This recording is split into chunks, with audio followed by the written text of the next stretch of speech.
to meet Chris Taylor, who is our cybersecurity program coordinator and teaches several of our cybersecurity classes. So Chris, if you don't mind, if you'll introduce yourself, especially those who have not met you.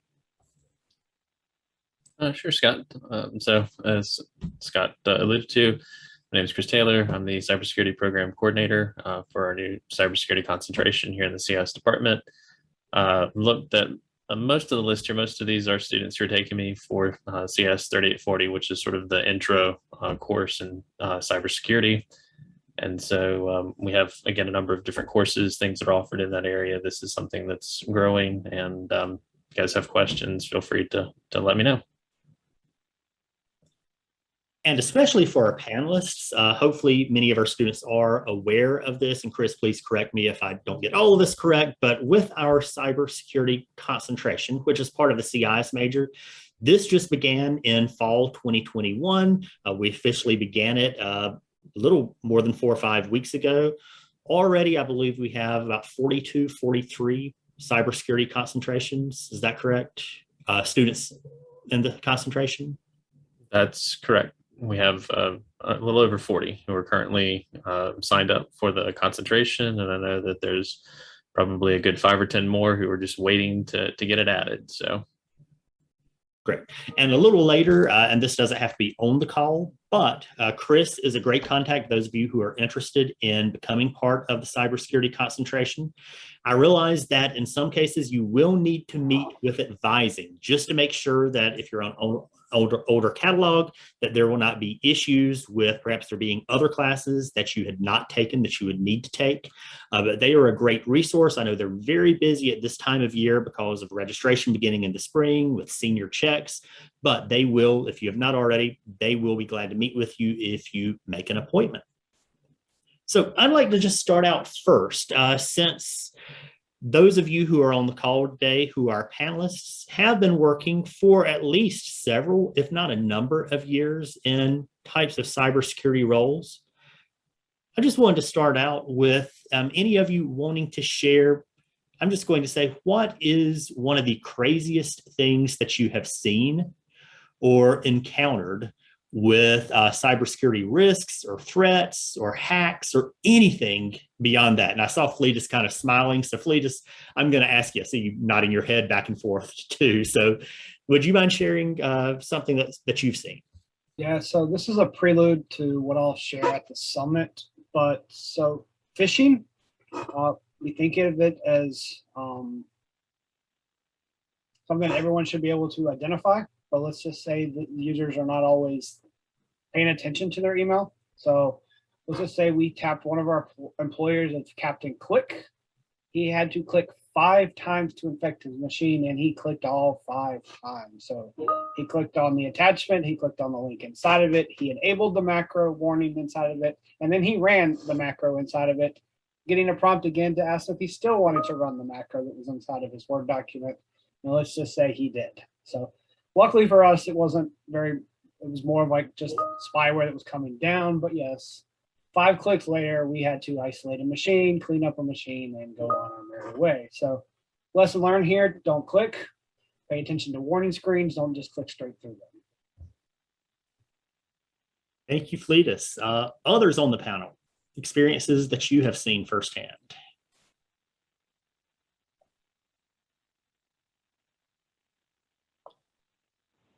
I've got a kind of not relevant, but we thought it was hysterical at the time. Example, it's not even like cyber security, but in doing a physical review of a data center. To get into data centers, guys, there's a zillion controls to ensure the security of these places, right? I mean, you shouldn't even know that a building's a data center. There should be no signs, no windows, no nothing. But oddly enough, the day that my audit team went in to do a complete walkthrough and review of a data center, a bat got in, and we all thought that was great because the security guards were running everywhere. And I'm like, I basically had to sign over my life to get into this place and surrender my phone, and so we just thought it was comical. Not a real cybersecurity threat there, but a good story for our audit leaders when we got back, nonetheless. A physical threat there from an outsider. Yeah, it's really funny to see, you know, a dozen security guards running with brooms, you know, through the halls of a data center, trying to catch a bat. Thanks, Janie. Bruce or Maya? You know, firsthand, I was hired to do a physical exam of a pretty large billion-dollar bank, and since they paid me to try to break in past all their security. So I sat down in the morning in the smokers area and started pretending like I was texting on my phone, but I was snapping pictures of everybody's badge. And I recreated with Word a badge that looked identical, put my picture on it. And every door that you'd go through in this bank, they had security guards, you know, at common areas, but every door you had to not only badge in, but you had to put in a PIN code as well. And sure enough, if you have a badge and you look like one of them, they think you're on their team. And I was able to walk on every floor of that bank, including the one where everybody that has a C in their title, like the CEO, the CIO, the CFO, I walked right past all of their offices, had my phone in my pocket, and was filming the entire thing. And it was just amazing at how easy it was to tailgate, even in a secure environment like that. Wow. Wow. And it just reminded me as you were talking, I don't know if you remember this from years ago, Bruce, but when Bruce was working here, I remember us talking briefly. This is going to make us seem really old, but back before the internet, we had high-speed connections. I remember, Bruce, you talking about this because I actually had one of these as well. And most of you were not even born at this time, back when you had to connect to the internet with dial-up. And I remember us talking about, there used to be things called war dialers, whereas pretty much phone numbers would be called one at a time, try to see if it could connect to a system and then keep logs of those. I know that's 30 plus years ago, perhaps even longer than that, but do you remember any of that, any experiences that you had with that, Bruce? Actually, my partner Champ wrote, and you can look for it, it's called iWar. And it is an open source automated dialer still, that'll go out there and scan, you know, dial a whole bunch of phone numbers and then log whatever it finds. And believe it or not, there are still systems that are on modems. I think AT&T, when they put in an internet high-speed line, they actually put a modem connected to a POTS line for to be able to connect to that router in order for backup, you know, rescue if the link goes down. So no, that's, even though that's real old technology, it's still in existence today. Interesting. And I just looked, Ethan just put a link to that in the chat. Those of you who are at a computer, you can see that. All right. Maya, any interesting stories that you've run into? So I guess this one is more personal, and you know, social engineering and running those tests firm-wide have always been kind of fun for me to point out those emails. And there was one time where I really got stuck on one, and I'm like, you know, this is my whole entire job. I'm supposed to know these things, and you know, IT always sends us some pretty good ones. So I think I sent it out to my team, and we were all kind of stumped and just like, you know, this seems pretty legit. And I would say that, so from a personal standpoint, I think it's funny when our internal IT team tries to trick the consulting facing teams and try to trick us with some social engineering, but those are always kind of fun. Thanks, Maya. So pretty much those of you who are getting the major NCIS with a concentration in cybersecurity, or if you're just interested, you're joining call just to find out about some of the opportunities, I know that based upon what the Bureau of Labor Statistics is reporting, as well as firsthand what we've heard from companies that are presenting, companies that we're going to have at Cyber Summit, companies that we have later this week on Thursday at Walker Business Connections over in the Convocation Center, there are numerous opportunities available in cybersecurity. So the pay is pretty good. The jobs are prevalent. Those of you who are serving as panelists today, would you mind, and I realize that you may not know exactly what positions are currently posted, could you talk a little bit about some of the types of cybersecurity positions that you either know are available or you expect that might be available either for internships, for current students, or for full-time jobs once our students graduate? I just posted one that's cyber related to more of on our governance and risk side for NERC-CIP. So it's not going to be an entry level role, but just to speak to that. So pretty much any role you can have in IT org, you can have a cyber counterpart. So there is a governance risk side, there's a PMO, there's offensive, there's defensive, there's engineering, there's architecture. So you can get anywhere, any discipline that you would have in a traditional IT shop, you can apply that to a cyber shop as well. As I alluded during my intro, I am an operations background person who's now doing system engineering, but I focus on cyber systems. So I have the tools. So we will have openings, but as I've talked to several of you in the past, we generally like at minimum of 2 to 3 years of some kind of IT experience to get into our entry level jobs. So our entry level jobs aren't true intro level. The one thing that I will say that I think we're going to have the opportunity to bring some more in is we're looking at doing some apprenticeships with some local partnerships here in the Charlotte area. So if that goes well, we may be able to look at doing something like that, where it would be like an intern to hire, even though it's an FTE. We'll bring you in for a 6 to 8 month long running internship and then convert you either as an intern or as a contractor to an FTE position, which I know doesn't always sound interesting to a recent grad to have a contract versus a full-time employment, but from a cyber point of view, that's probably your best way of going about accessing some of the partnerships that you will see, even with a concentration. But your network is your key. And I know Bruce can speak to that as well as anyone else. Just knowing who you want to work for and who you want to work with opens doors, and you can get you at least in to an interview or to think about you as you progress your career. Once you've got that 1 to 3 years of experience somewhere else and want to transition out of whatever role you were doing, if it's a help desk role, an IT service management role, or et cetera, into a cyber role. So I know it's a little long-winded. No, thanks, Fletus. Yeah, so as I mentioned, go ahead, Mike, go ahead. Yeah, so as I mentioned, my firm RSM, we actually have a bunch of internships and associate positions open, and I'm actually looking at some of them right now. But some of those include cybersecurity testing. So again, the pen testing, ethical hackers. They work on a pretty small team, but there are some internships available for summer 2022 if you're interested.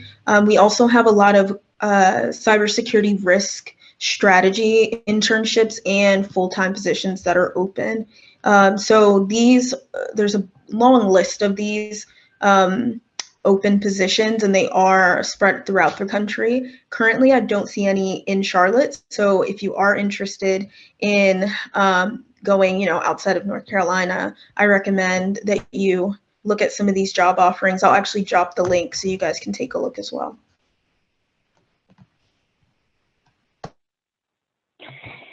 Yeah, so at Truist Financial, and I think similar to other large banking organizations, and again, I kind of speak on behalf of my area, which is audit, still cybersecurity focused, but if you're that person who doesn't know what they want to do, audit might be a good place to get into because, and especially entry level too, because it's a kind of job where you're asking questions, you're learning from the ground up, you're doing different audits every few months typically, so it gives you the opportunity to learn about different niches of IT or of cybersecurity. I know a lot of the large financial institutions and Truist as well does summer internships as well as out of college hiring and recruiting audit associates. I'm trying to pull up the page and see what we got open now. It's a strange time of the year. So unless you're graduating in December or so and looking for January employment, there probably wouldn't be anything as much open now, although they try to get ahead of the curve with getting kids for the May graduation timeframe. I do work closely with the team that tries to find different interns. So as those become available, I'm going to try my best to get those over to Dr. H and team.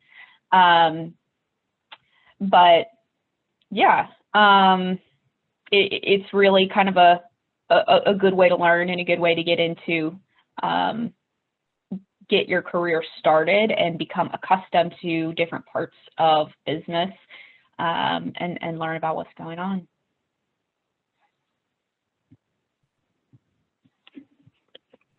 Well, for my firm, we are a security operations center for customers that have our product. And so we have analysts that are watching alerts that come in 24 hours a day, 7 days a week. And we are constantly, having a need for SOC operations folks that, sit down, and that's kind of where you start in our company, is being on the SOC side, where you watch alerts and then, notify the customer when something really bad comes in. After that, the next level up is, senior security analysts. And that's where you kind of help out managing the systems that we have in place. If something breaks or if whatnot. And then from there, our engineering department, we've had a bunch of folks that started out in SOC, moved over as senior security analysts, and then end up in engineering for engineering our product and rolling it out. And there's a lot of demand for security analysts. I can tell you firsthand, we've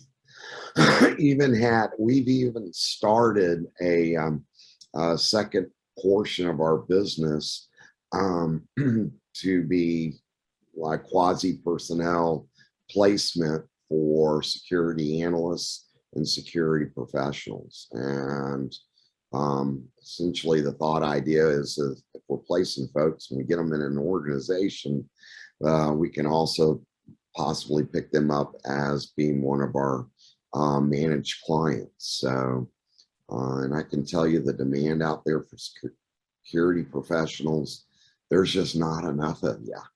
There really isn't for the jobs that are out there.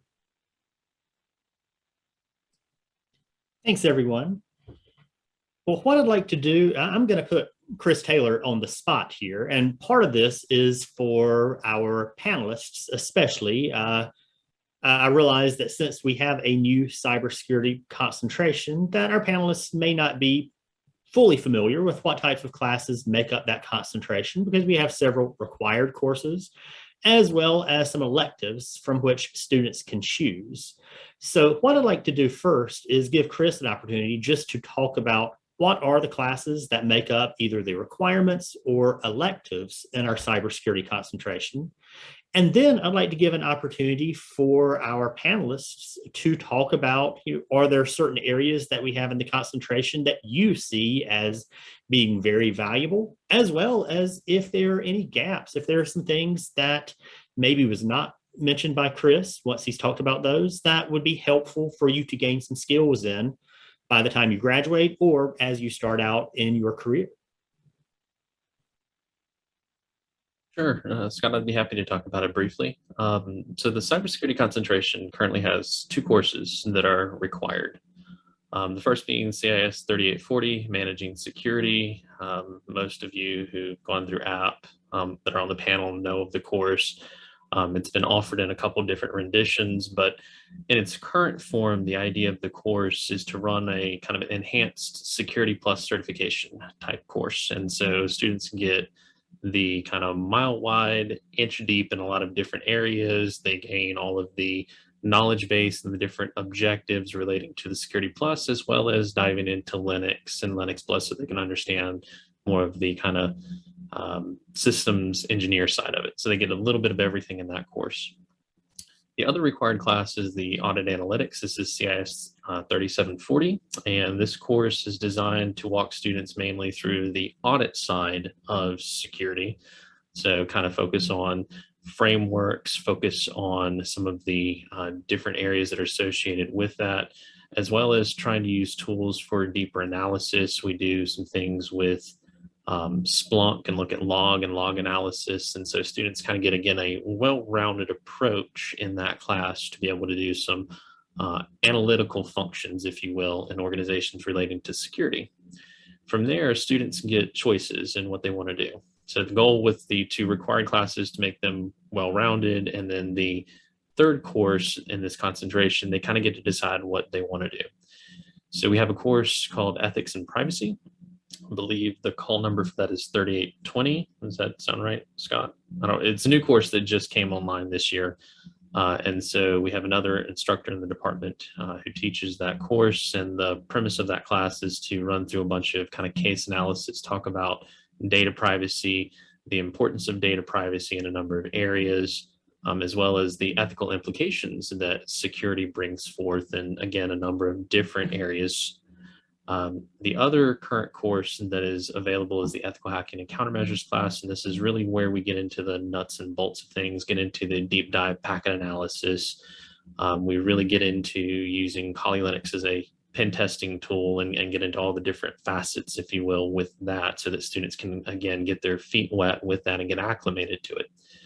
I know that we're also in the process of building a course on blockchain and cryptocurrencies and getting students, again, used to that principle and how it works in business.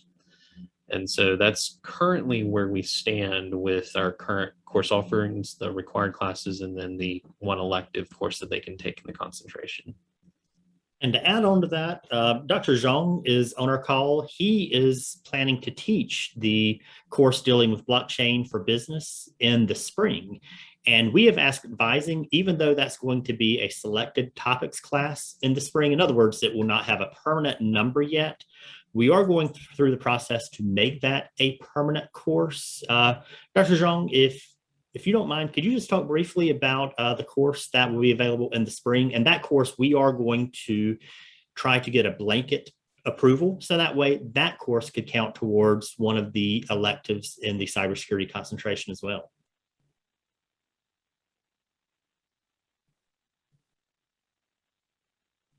Dr. Zhang may not be there right now.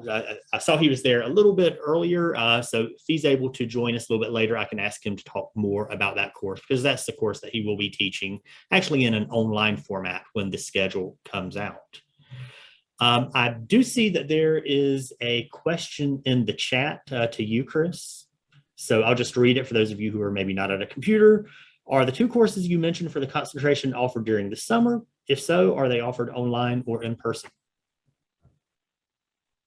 So that's a good question. Dylan, currently the courses, the way that they're structured, they're offered primarily in the fall and spring semesters.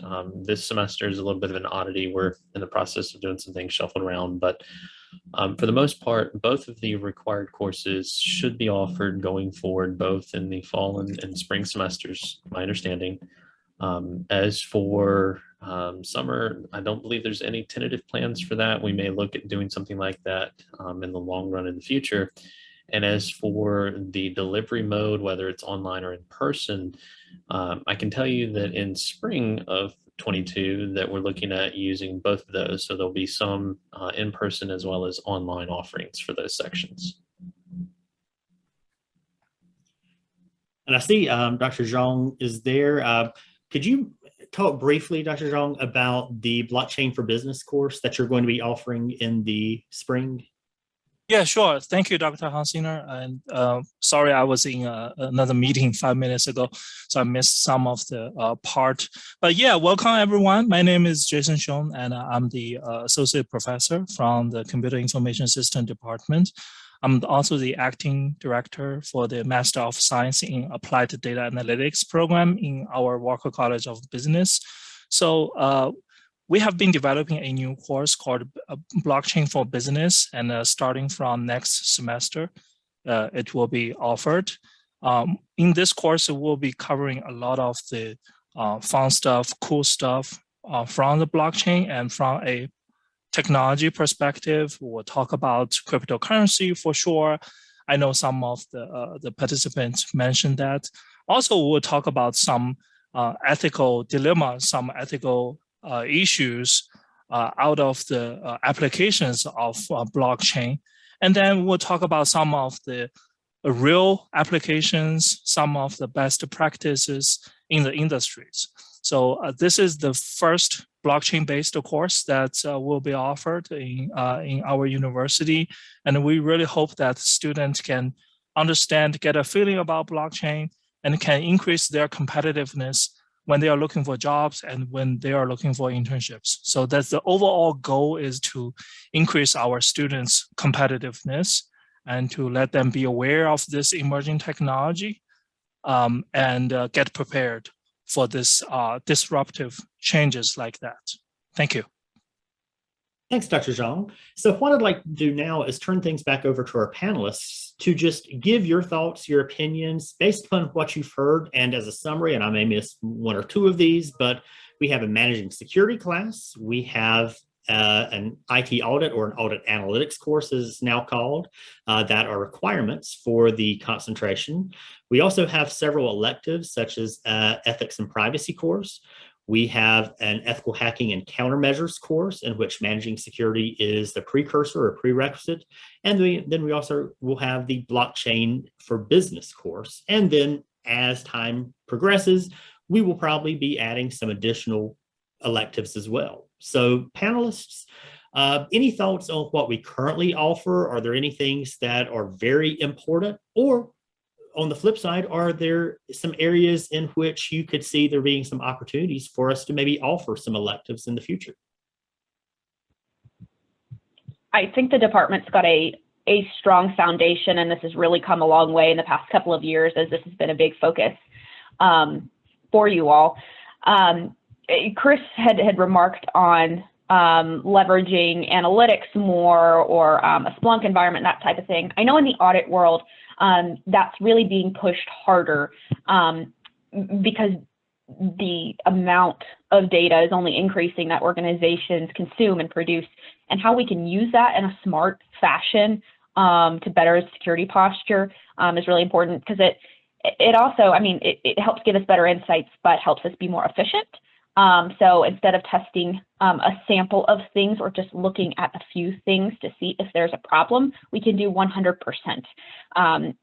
We can also consider, depending on what the problem is or the use case, modeling potential scenarios that could happen the more you understand about different analytics.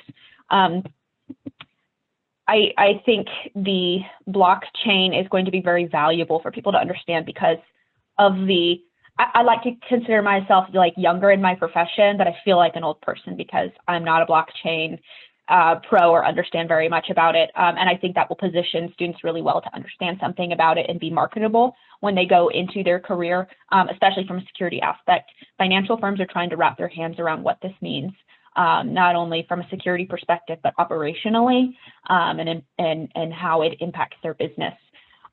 And the last thing I would say, just to consider, and you probably already do this in some of the fundamentals that you've baked into these courses, but is really understanding the governing security over cloud environments is another big one, as businesses become more flexible with how they are offering technology and supporting their business applications. So I'll add to that from the engineering and operations side, as well as Bruce can probably hit out from his managing SOC side. Just understanding the difference between the public cloud providers. So just help them understand what GCP is versus AWS versus Azure. Also understanding app gateways, because most of your stuff will run through a REST API now. So be able to understand what REST APIs look like, how they interact with them, how you secure them. The other thing too is containerization. Talk about Docker, talk about Kubernetes, help them understand what that looks like and how that will play as they stand up at EC2 or an IaaS instance and run code as a service or function as a service versus running a full-on server in the cloud, because your environments will no longer be iron or because you're moving out of the data center, and you're likely not going to have an OS. You're going to be running code as a service or function as a service, and what the security implications of that, which applies to what you're doing with blockchain and cryptocurrency. So continue to talk about that. Network security monitoring, you already briefly talked about it. You're going to cover some of that. So how do you catch that alert? Also, push prevention is ideal, but detection is a must. So teach that. You got to get away from the traditional architecture to a modern arc. It's no longer prevalent to try to prevent something. You must detect it now. And I know Bruce can expand upon that. So. Yeah, absolutely. Chris, your 3840, does it still cover basically policy and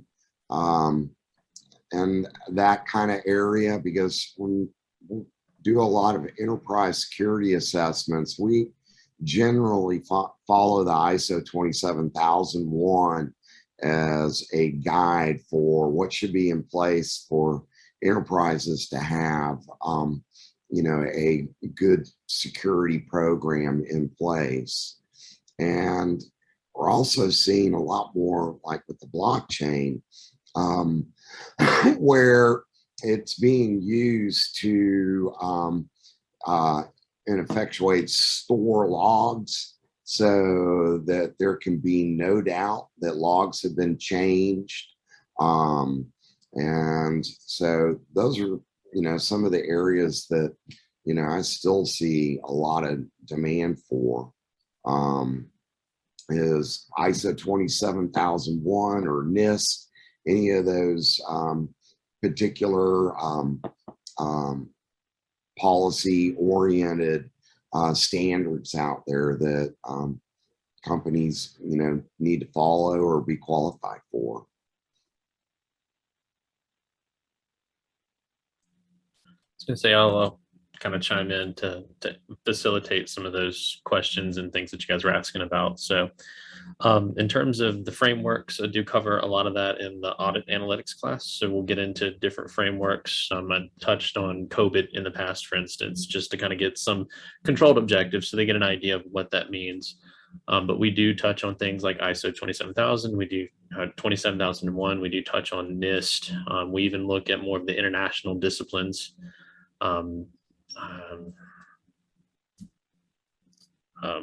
EU regulations, again, looking at, how that can be impacted as well. GDPR, there we go. That's what I was trying to think of. Yeah. So we touch on all of those different things, again, just to get students kind of acclimated to those.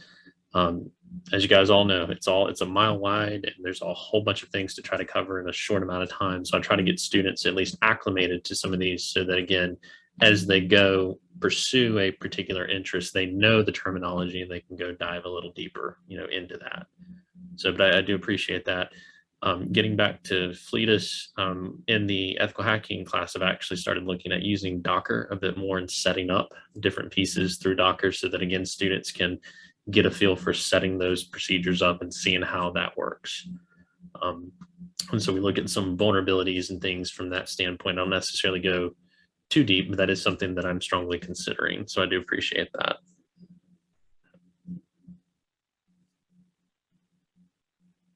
And like Fletus had mentioned, the cloud offerings, do any of your courses touch on like off-prem in, APIs like Cloudflare, Azure Event Hub, S3 buckets, and whatnot that come from cloud offerings? So last year with the pandemic, this has definitely enhanced this. A lot of what I've done in the previous year, and of course the university has done some partnerships with Azure, so we're starting to look a little bit more in that direction. We've been using Google Cloud again, to spin up things so they can see, identity access management. They can play around with some of the different features, again, to get used to how the interface and things like that work in it. We touch a little bit on APIs, but again, probably not as much as we should. And so again, I'll start to incorporate that more into it. Part of it is just, again, finding the niche. I mean, I know that, again, you've got multiple providers who are providing various things between Google, between Amazon, Microsoft. They all have different things in terms of their offerings. So trying to, pick and choose is a bit of a challenge, but it's definitely something I'll strongly consider. All right. I can add a little bit. I see many of our CIS senior students are there. Kobe, Aiden, JC, and also Christian. So starting from this semester, I require our students to get the Amazon AWS certificate before they graduate. So I integrate the AWS certificate into the course. Even though we are not AWS partner schools, but at the individual level, I have some partnership with them. So I will make sure that our students will get the certificate from Amazon before they graduate. Is that their essential cert? They will get the first tier, the entry level certificate, AWS graduate certificate, if they pass the exams and also the course.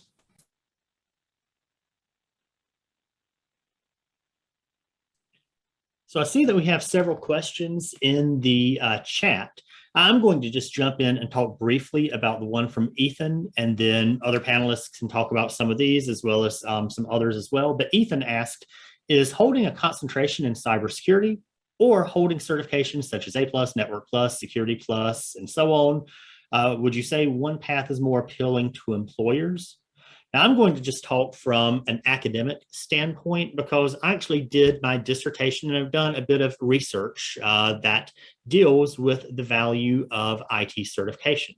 So I've looked at this from various areas, multiple levels, and of course, some of this is a bit older, some of the research that I did, but some of it's a bit newer as well.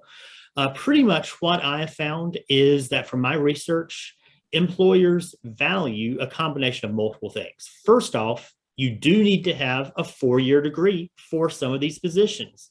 No matter what level of expertise you have, you're going to hit a glass ceiling if you do not have a 4-year degree. So having just a high school degree, even though you may be very technically inclined and knowledgeable, you're going to hit that glass ceiling. Certification is one way that you can differentiate yourself within the IT field. So having a certification directly related to your area of interest, such as Security Plus, or perhaps the CISSP, a bit more difficult in nature, but those are some ways that you can differentiate yourself. And the third part of that triangle that I found from some of my research is experience. So I realize that some of you may say, well, how do I get experience now? I'm a student. Well, you need to, while you're a student, try to get an internship, work part-time, work in an area in which you can gain some hands-on experience going beyond what you're just learning in the classroom or that you're learning through some of the things here on campus. So I'll let other panelists expand on that, or also we have some other questions as well in the chat if any of you want to talk about those. So I'll tackle one of those real quick just to help you out on some of the things. So I've been trying to be active in the chat. So if I haven't answered you, feel free to come back. And I know Janie's been helping too with some of it. But so certifications used to be imperative. Like they used to be the filter that HR used. Not really the case anymore because they're pretty readily available from an employer point of view. So what I would rather see from an individual on their resume or during the interview is you show me what you're doing in your home environment. And I said what you are in your home environment, not if you have a home environment, what you're doing in your home environment. That could be as simple as I reconfigured my home router for my family. I set up a guest network. That's the simplest way. I put a Raspberry Pi on my network and put Pi-hole in to get rid of ads so that my grandfather no longer sees the spam messages when he's surfing his Facebook account. Or putting some other sniffer in your environment and sniffing your own traffic just to see. I don't advise you to start off with putting a firewall in your environment unless you're very comfortable working in a firewall because you're likely to brick your environment. But putting something in monitor mode and chasing logs. Bruce already talked about putting an open source sensor. just learn what you can see, find out what's abnormal in your environment. So that's a good way. And it can be very simple. I just cracked open my router, I cracked open my smart device, I changed my passwords, but be able to talk about what you've done hands-on. Another thing is be active find a blog, write a blog, populate to a GitHub. Show me that you've got a GitHub repository. Put something out there to show me that you've applied the knowledge that you're learning and or self-studying. That's better than probably finding an internship, in my opinion. Not to go against Scott. I'd rather see you apply your knowledge than versus the internship. The internship is great, but I'm going to be looking for that on a resume for anyone right now. So I'm probably the oddball here in this conversation when it comes to some of this, but we've also got to the point now we no longer require the 4-year degree. We just need to see hands-on experience to get past certain things. If you want to run way up the chain, you might want to have a degree, but at that point, I think one of my CIO at one point had a finance degree. I mean, he wasn't even a technical degree; he had an accounting degree. So,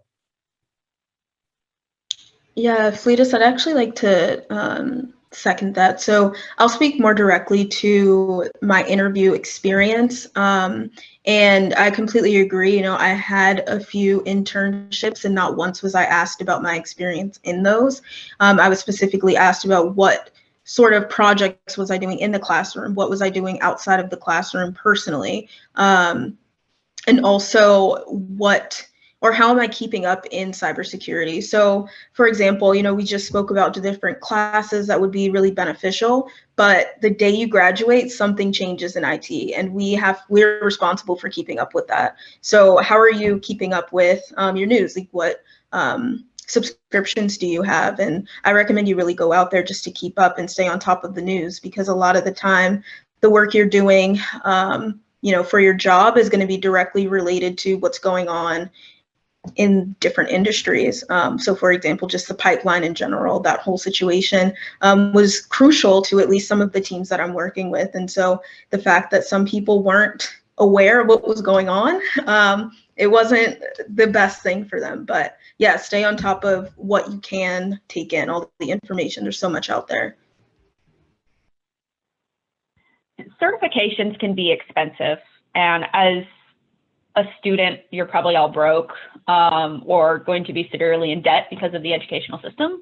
But hands-on experience is really good to show. Like Maya said, giving those examples of what was your project, who did you work with, how did you handle things.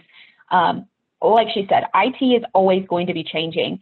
And for me, as if I was going to hire you, knowing that you can learn quickly and talk to people and get along with them or navigate conflict in a business environment, that's almost as important, if not more important, than knowing exactly how to do something like, you know, knowing a certain language.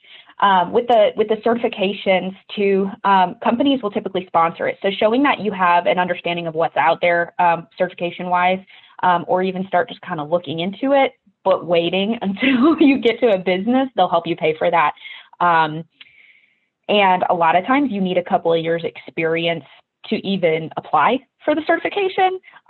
So like when I was a new hire out of school in my first job with Lowe's Home Improvements corporate campus, I had to have like 5 years experience to even get my, somebody mentioned it in the chat, the CISA, it's an auditor certification. And so I made a plan as part of my development goals with the company to say, okay, I'm going to study for a year. I'm going to do the practice tests. I'm going to do a course. I'm going to do this and that, and then I'll take the test. And then by the time I was eligible to apply for the certification, I was already studied and had already passed. And it was as simple as just getting the cert then. So, you know, always have an open mind and interest in all that, but do know that companies will help you with that kind of thing. And I don't think they're going to knock you right away for coming out of college and not having any certifications. So I was a little blunt earlier, so I'll go back and then I'll give it to Bruce. So aptitude is all we're looking for. I'm just looking for aptitude. That's all I really want out of someone who's applying, especially at an intro level. As I shared in the chat, I can't teach soft skills, but if you can show me you're a go-getter, you're willing to investigate, you're willing to dig, you're willing to ask the right question or the tough question, that's what I'm looking for. That's what I ask my engineers to do now, all the way up to the seniors that report to me. just to have an inquisitive mindset. That's all I'm asking. Just be inquisitive. You can go a long way in this field if you're inquisitive, asking why, and why again. So, Bruce, if you want to go. So. I'm pretty much the same way. I've had some people that are certified out the kazoo and, just did not possess the people skills, to be able to work with coworkers, or they were just good test takers. And really what it goes back to what you, Fletus, said, is to play with this stuff and, download Sericot or Snort, or even our product, Sagan, install it, get it up and running, get hands-on that. Having a really good, strong background in all the OSs out there, Microsoft, Linux, Mac OS,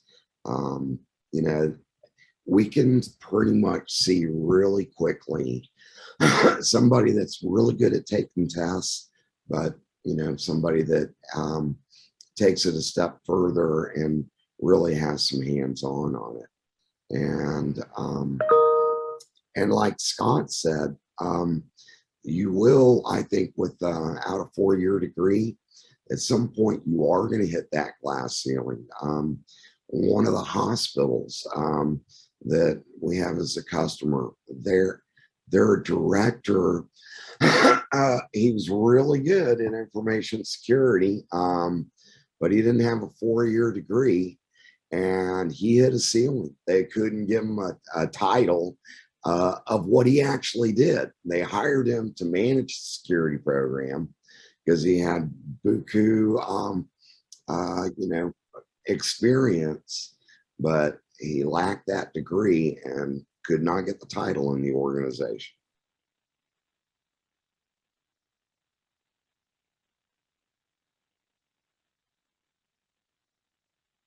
Thanks, everyone. I saw that there are some other questions in the chat, so I'm just going to grab one of these, and some of these may have been answered somewhat in the chat. Carson asked, another question I have revolves around the workplace and is dealing with cybersecurity jobs becoming remote. What are you seeing from your standpoint as panelists? So kind of to Janie's point, finally, Fortune 100, Fortune 200 realize that we are knowledge-based employees, that we don't really need to be in a cubicle farm to do our work. I think more and more companies will continue to operate with that mindset. My CSO and my CISO both made those comments recently that if and when we do come into the office, it's not to join a Zoom call. It's not to join a Teams call. It is either to come in and collaborate, to do a parking lot session, a team building exercise. They want us to block our calendar to keep us out of these meetings when and if we come into the office, whatever that looks like going forward. But for knowledge-based employees such as ourselves, I can sit in my home office, I can sit on the beach, I can sit in a hotel, I can sit in an Airbnb. They don't really care where I'm at, as long as I'm available during the core business hours. And I will let you know, I've worked in 6 different states during COVID and had no problem doing it. So it's not a big deal. Yeah, I have been with RSM for about a year, and the only time that I've met my team members was in a happy hour setting. So for my team specifically, it's just case by case. If you would like to go in and have a hybrid situation, you can. But my firm also looked at the data behind all of this. A lot of our teams were a lot more productive working from home.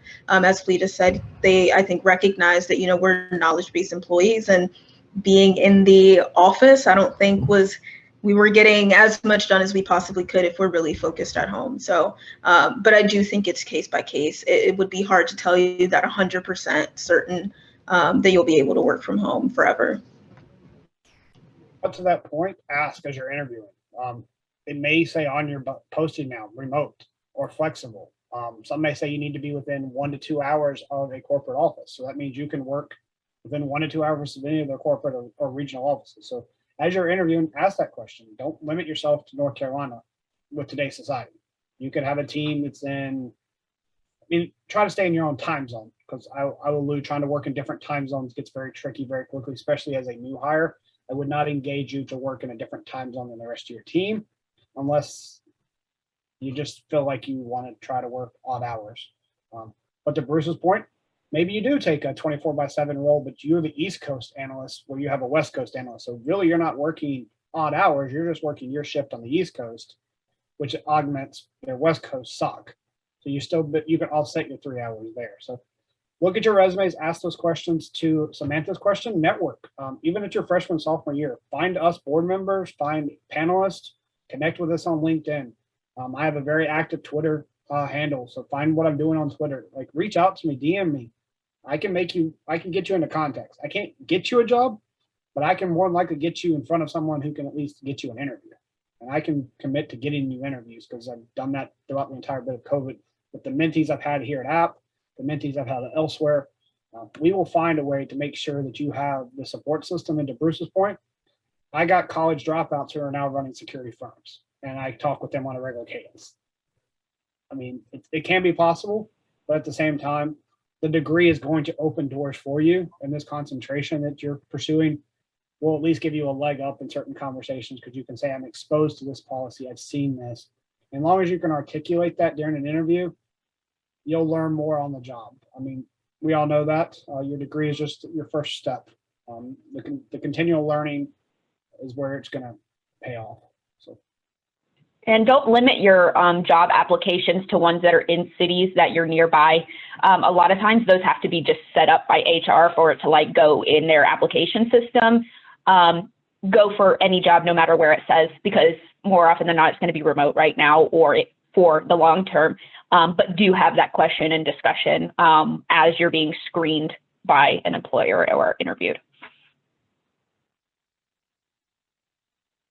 And I can tell you, in just trying to find seasoned security professionals, they all require, to get them on board, you have to offer remote. It's just the way it is. So, yeah, it's the way of our world.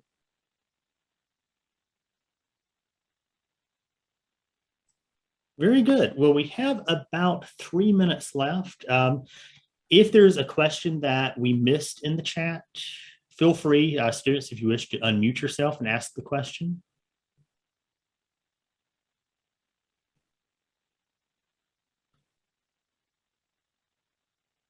One thing I did want to mention, I had accidentally neglected to mention Dr. Kim's class, the Ethics and Privacy course, which is a course that he developed this past summer and is teaching that for the first time this fall. That is part of our cybersecurity concentration, also an elective for any CIS majors. So Dr. Kim, do you mind talking briefly about that course and what's covered? Because we'll be offering that again in the future as well. Thank you, Scott. And I'm Dr. John Kim, and Assistant Professor of CIS at Walker College of Business. And this semester, I'm teaching the CIS 3820 Ethics and Privacy class. And I can see my students in the Zoom meetings. And anyway, the CIS 3820 is one elective course of the cybersecurity concentration. And in that course, and I'm teaching the current trends of the ethical and privacy challenges in the IT context. It covers a lot of the very interesting issues about the code of ethics, data breach issues, and fake news and misinformation, net neutralities, big data and AI in the IoT devices, and relevant to ethical challenges on those kinds of the IT artifacts. And using case studies and team discussions in the classrooms. And I emphasized the students to improve the problem solving and the critical thinking skills, and how to think the ethical and the IT issues in different ways from the managerial and strategic perspectives. So maybe at the first stages in your careers, you need a technical skills as a frontline workers, But when you go and promote to the upper levels, and you need to strategically think and critically think how to solve the diverse problems and challenges in the companies. So, and I push my students to think and think and think more. So using, the very, the critical, the techniques and the academic knowledges and its applications in diverse, the IT context. That is the CIF 3820. Thank you. Thank you, Dr. Kim. Well, we are at time. I know some of you do have meetings.